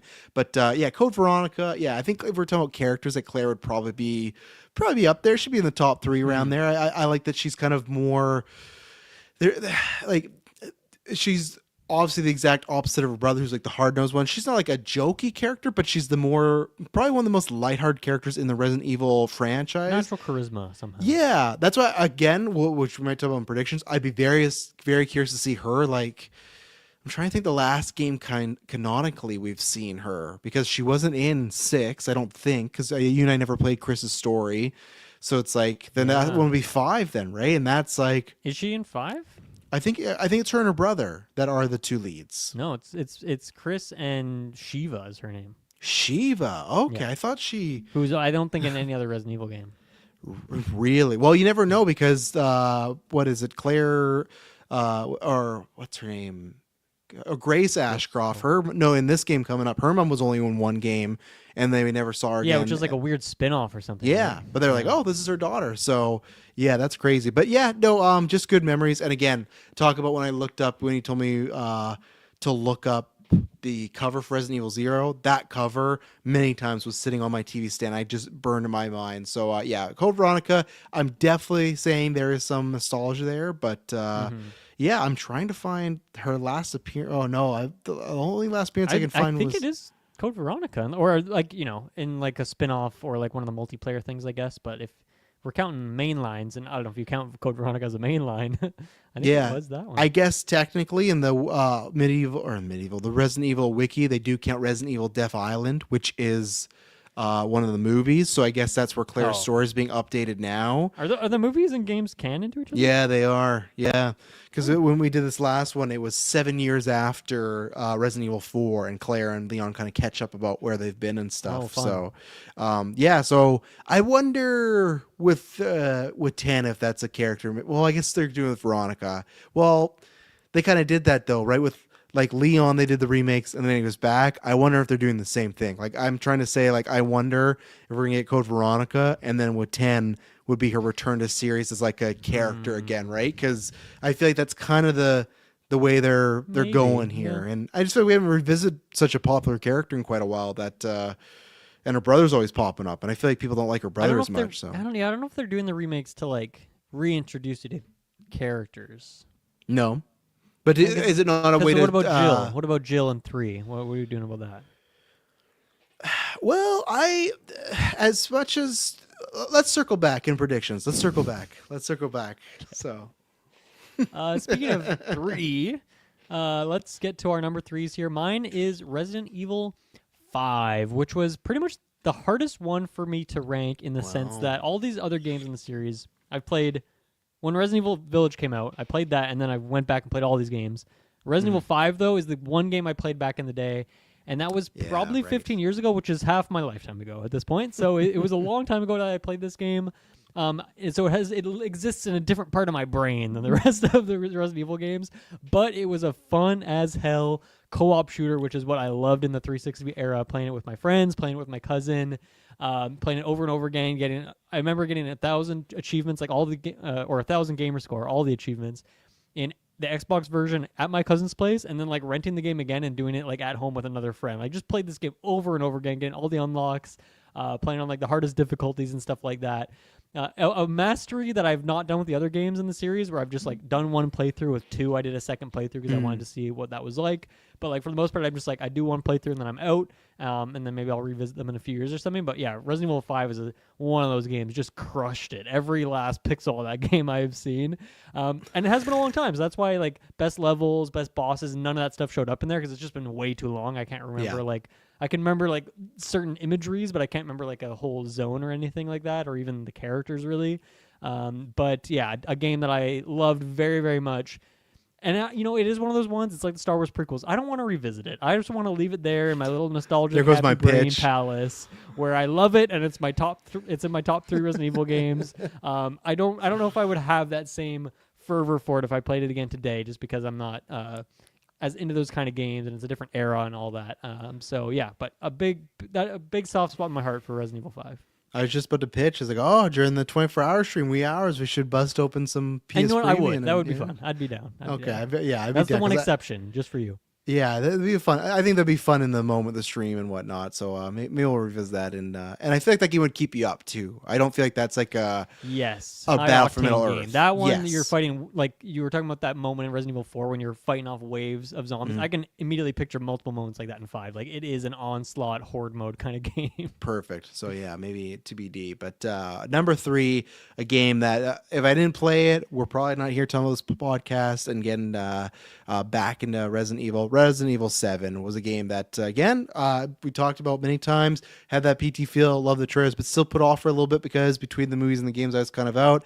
Had a great experience here. Such a gnarly game, such a gross game, a game that's going to be burned in my head for a long time. Great vibes, very weird near the end, and a bold trajectory for them to go as far as, other than a few connections, felt like it could be someone in the world, but not exactly, oh, you're following, like we just said, Claire, Leon, Chris. It's okay, here's Ethan Winters, he's trying to find his wife, go. And Resident Evil 7, that's a game that I don't have time, but I have been itching, like I would like to give that another go through and play, because it's a really good time. So and same thing, I would love them to adapt that to a movie one day. But yeah, Res 7 at number 3.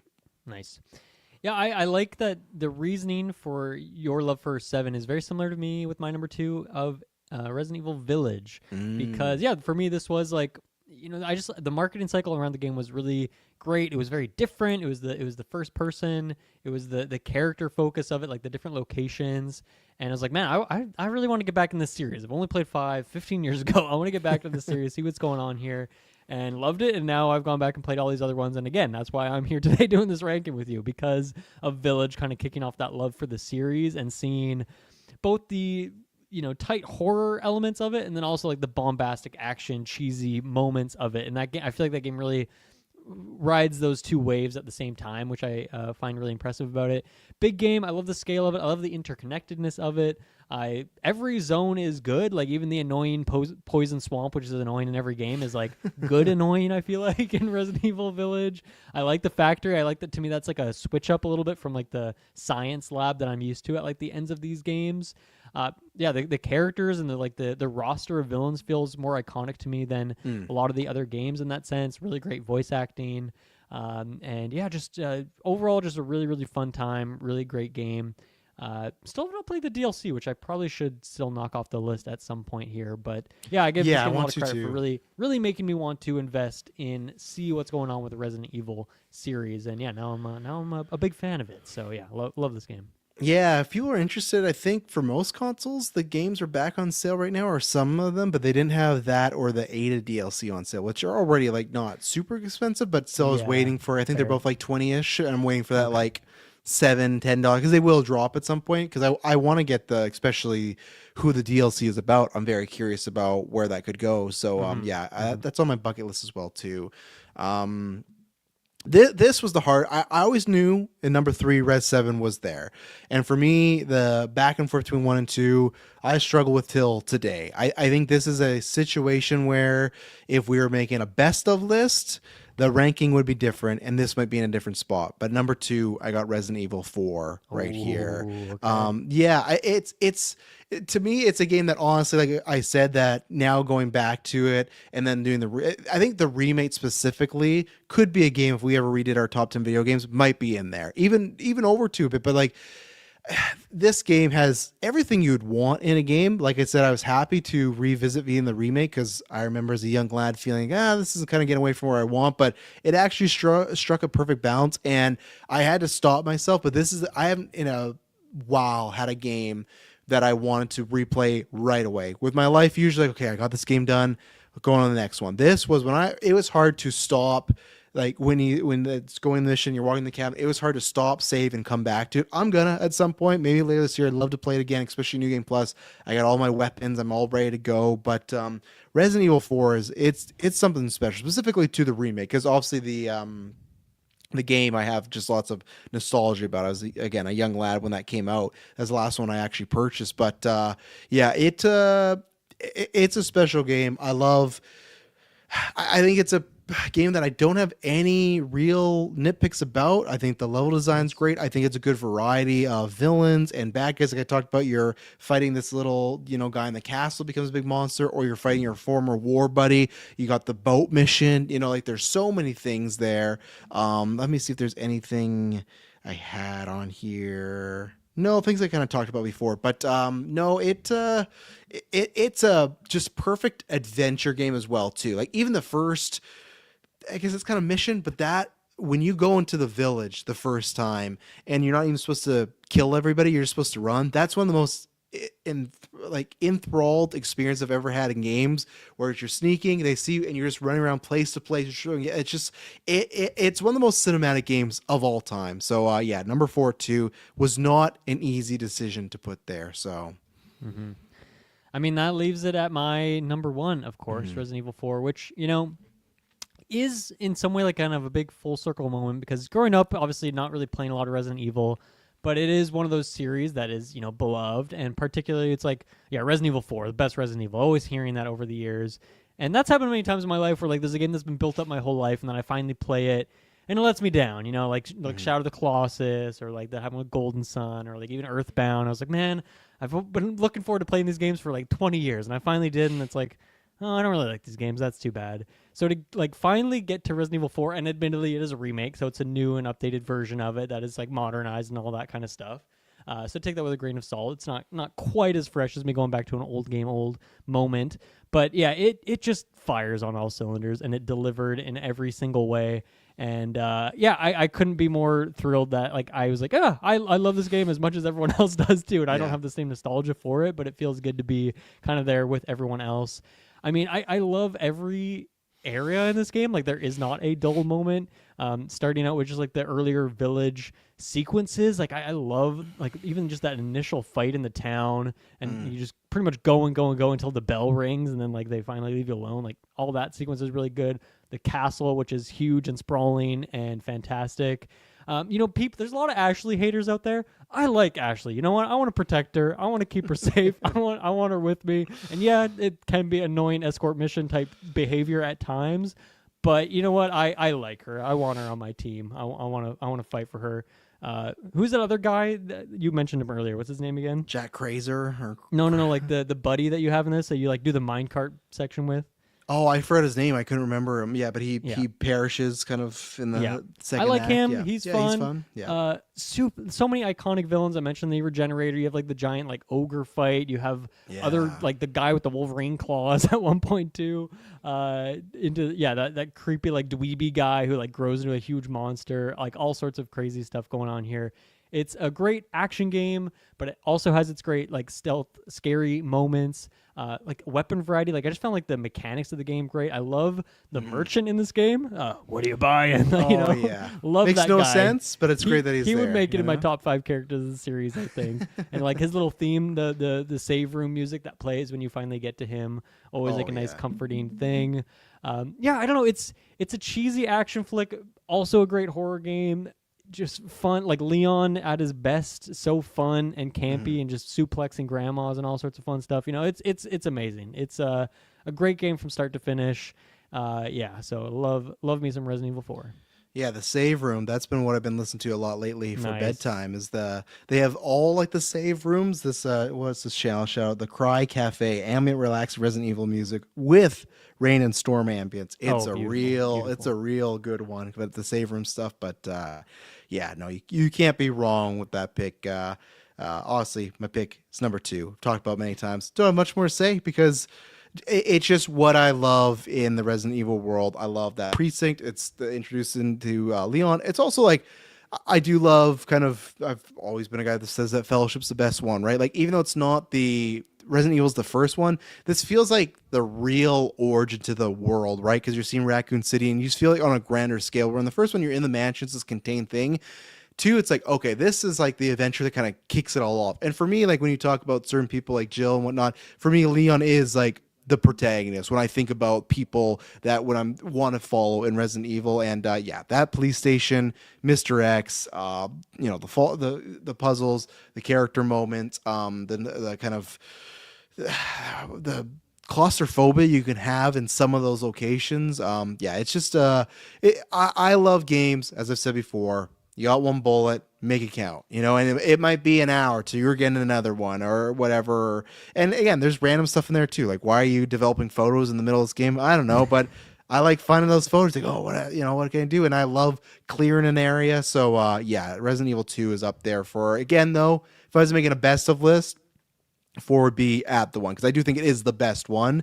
2 is just my favorite. It's what I have the most memories with. And then so replaying the remake again, it was just that, but now like a new coat of paint. So it was perfect. So that's going to become a game that I think now I've got the remake and I've replayed it.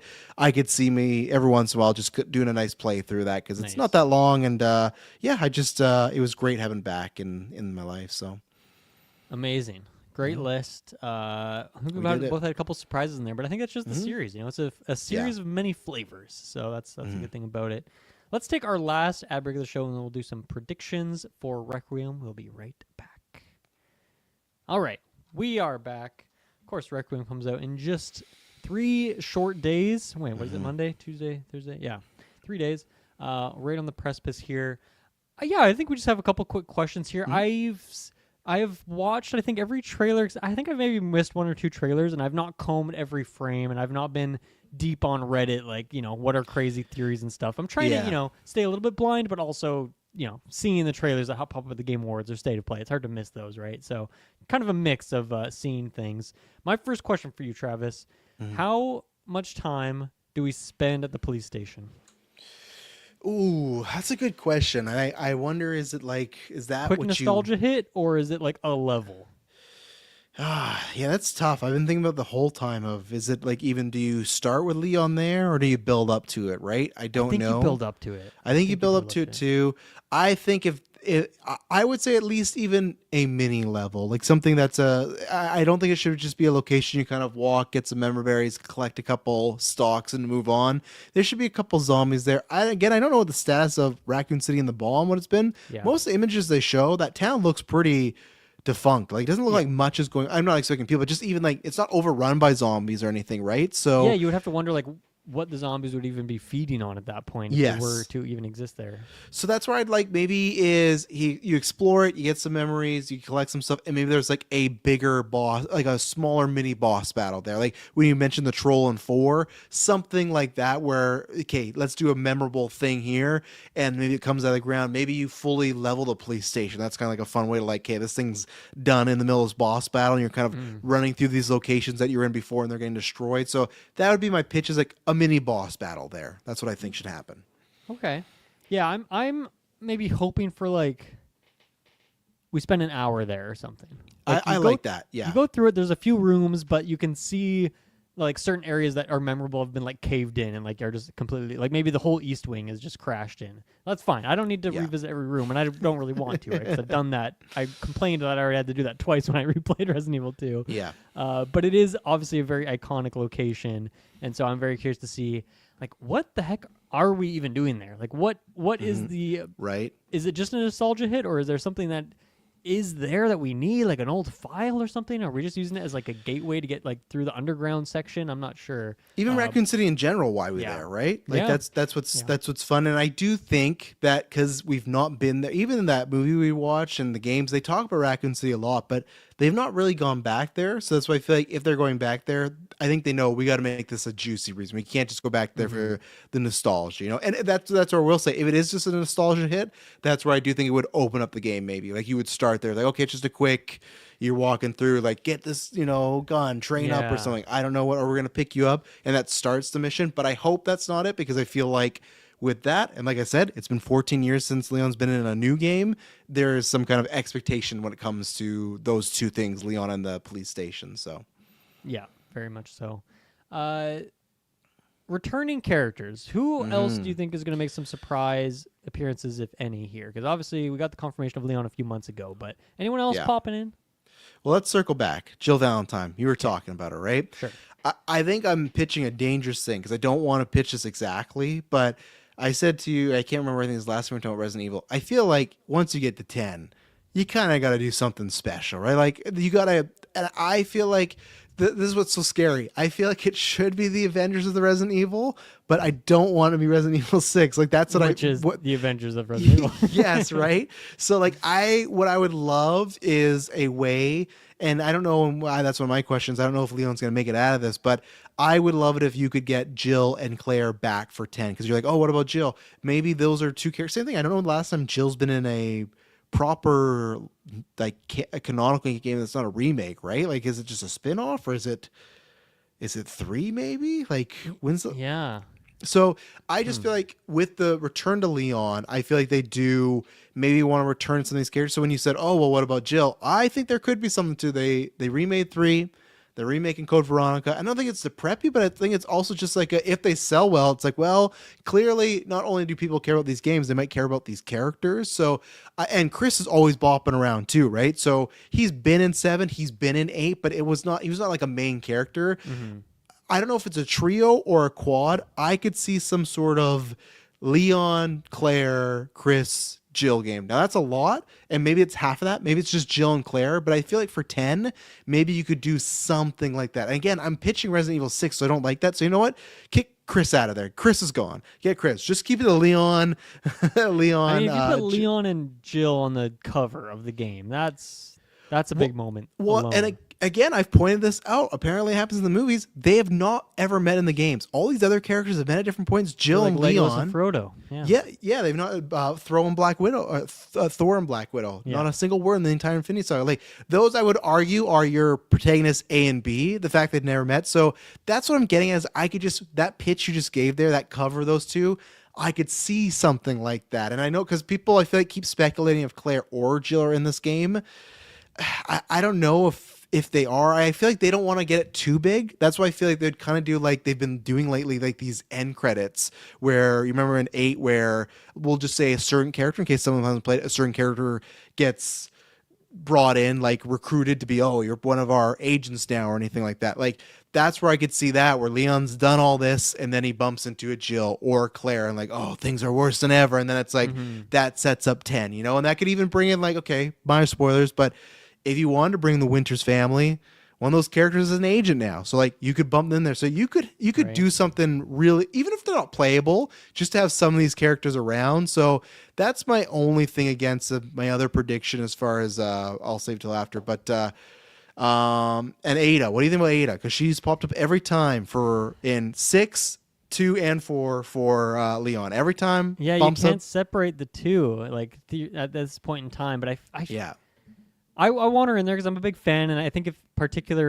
one thing we didn't really do characters necessarily, but one of the things that I like about Ada, whether it is 2 or 4 remakes, different voice actors, very different performances, and I really like both. Like I just like the different flavors that you get with like the Ada performances. But I think that would be fun to bring in the one that did 4 in particular and get her back in there. But for some reason, I feel like this is not the game where they're together again. I agree, and I feel like that's why with my pitch, it's like end credit stuff or mentions, because I feel like they still are very much like just spoon feeding you a little bit. Like Chris is in 7 for a little bit, and then he's a mission in 8, right? Yeah. Leon being in this, we talked about this a few times, is a big like, oh, that's a big tie to the past. Grace completely new. Okay, her mother's dead. She's investigating it, but that's easy, right? That's just like legacy sequel stuff.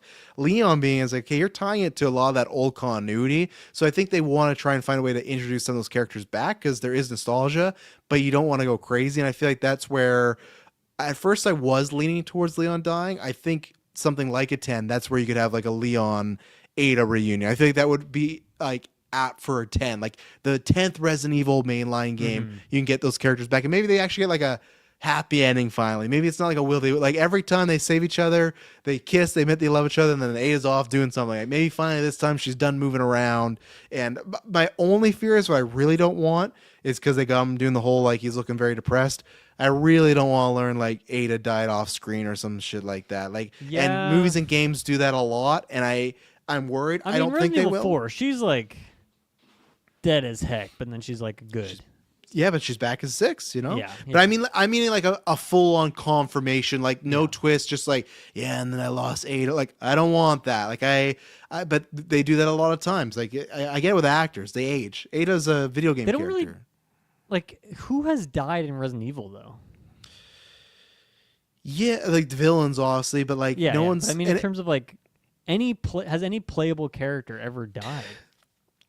Grace's mom, Grace Ashcroft, she died. Well, assuming, because in the very first trailer, well, she was the lead of, like you said, that like co-op whatever game. I can't remember what it's called, but yeah, she was playable, and they just say like, oh, your mom died 8 years ago. Now again, you're going to investigate. That could not be the case. Maybe she's not actually dead. Yeah. But in the plot, but you're right. I think most of these the main characters have a great survival rate. But that's where I could see 10. Maybe it's like, we're gonna knock some of these people off, you know, or even Leon. He could die here. I don't want it, but yeah, I was thinking about that. I feel like, I wonder how much they care about like that actual 10.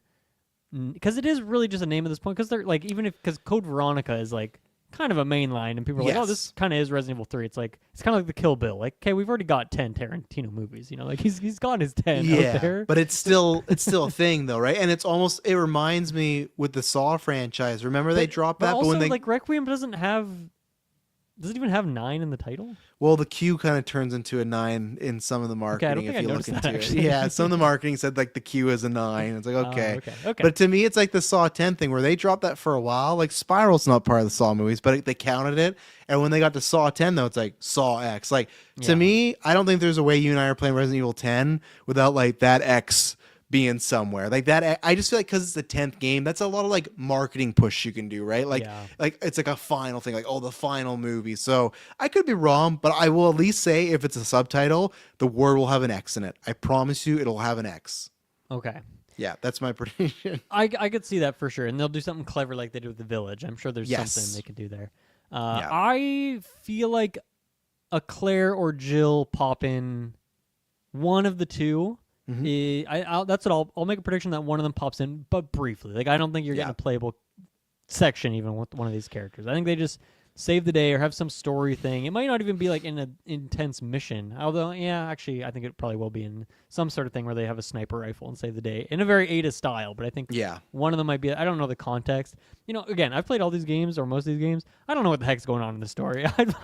I don't really know. Well, luckily for the most part, it's never like a one big story, right? They just become these agents who keep going to other places where the virus is spread, right? It's crazy, yeah. So I feel like I could see one of them. Yeah. What about Ashley? What about the grand return of Ashley? I would love the grand return of Ashley. I really hope that happens. I would love it even if it's just like... Because she's like the police chief's daughter. Like maybe it's the same police that we're talking about in this game. No, isn't Ashley the president's daughter? Oh, the president. Oh, yeah, you're right. And the president died in 6, but she didn't die.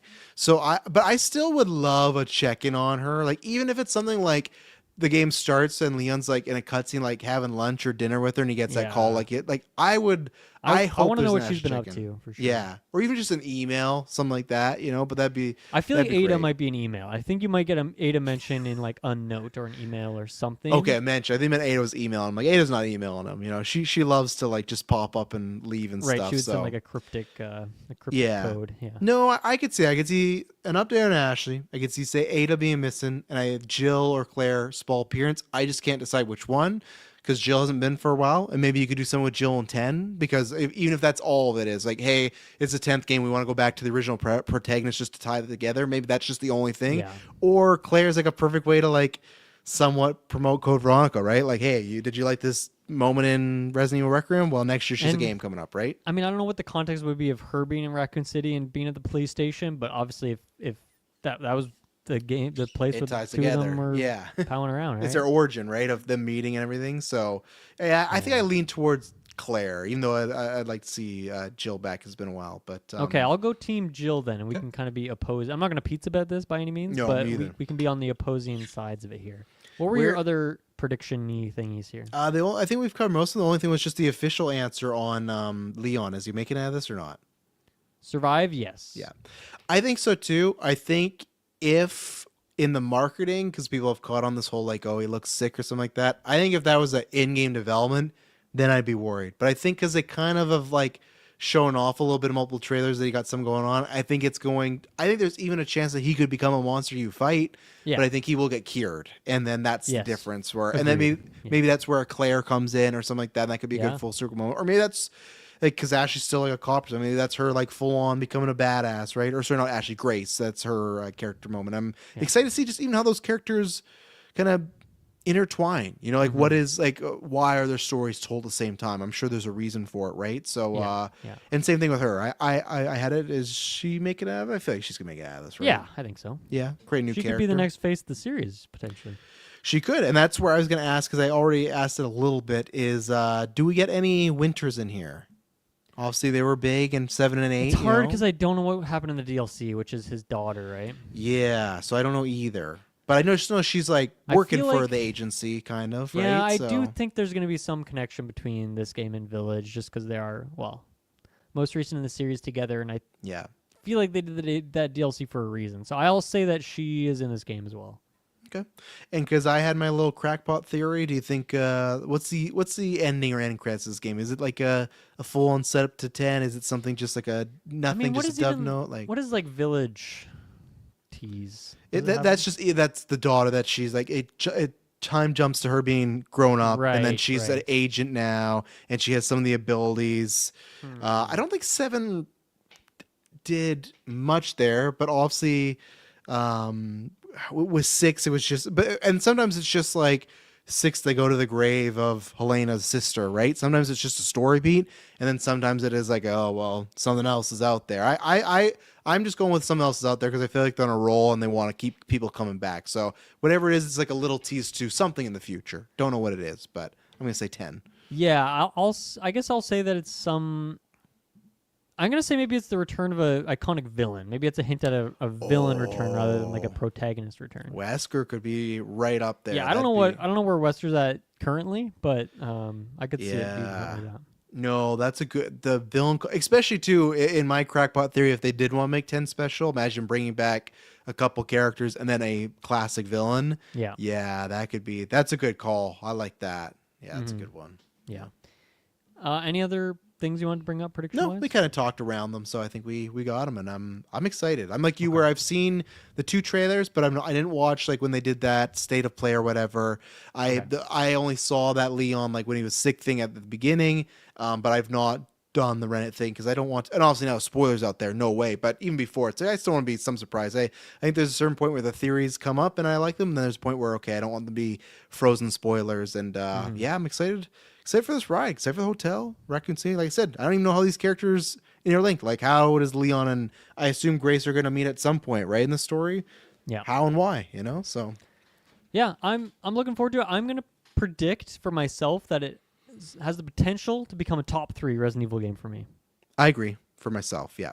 I don't think number 1, number 2 would be hard, but I think number 3 possible. Yeah, it's gonna be tough for me if they can knock Village off. So I guess I'll guarantee a top 4 maybe. But Okay. I'm hoping. So That sounds good. yeah. Do you think this game will have DLC as well, like we've got with? Yes. Yeah. It seems Yeah. like they want to do. Well, I guess they didn't do it with all the remakes, but they did before, and then they did 8. 7 had one as well, Yes. right? I think it was like Chris centric or something like that. So Okay.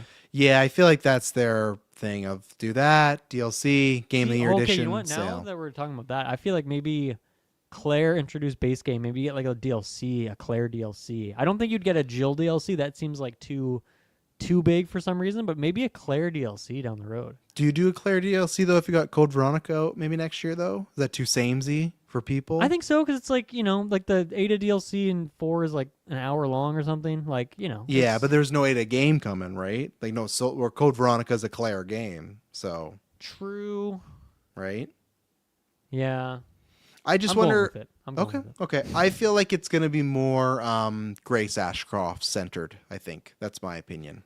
That's smarter than mine, I think. Don't know where it is. That's more realistic than mine, I'll say. Or maybe, it could be fun is if they find out what happens to her mother, because she used to be a playable character. What if you do like a prequel DLC where it's...